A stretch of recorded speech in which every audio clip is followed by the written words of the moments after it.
Master Elder with Legacy Taekwondo, and I'm going to utilize the time in this video to do some instruction on our one steps, let's see, 13 through 16.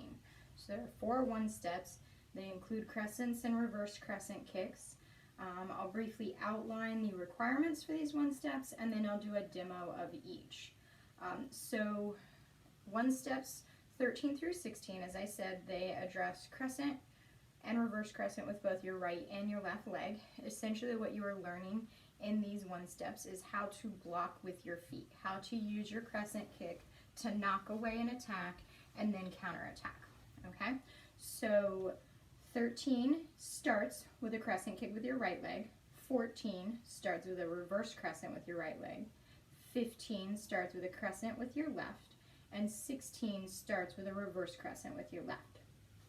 Of those 4 one steps, 2 of the 4 need to end with an upper body counterattack, meaning that you can finish by striking with a punch, some type of open hand technique like a stab or a knife strike, or an elbow.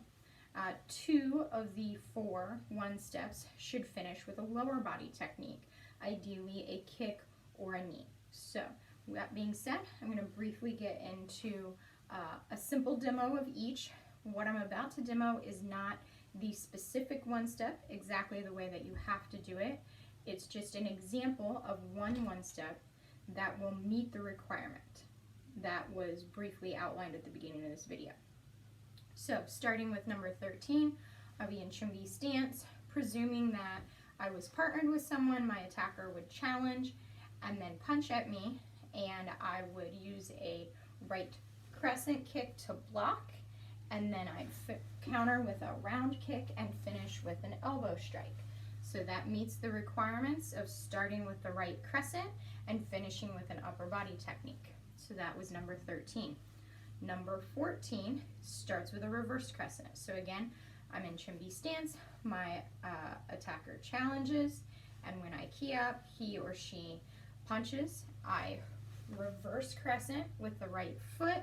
I'm going to scoot back, throw a front kick and a round kick, and key up. Okay, so I have now met the requirement of leading with a reverse crescent and finishing with a lower body technique. All right, so 15 is going to begin with a left crescent.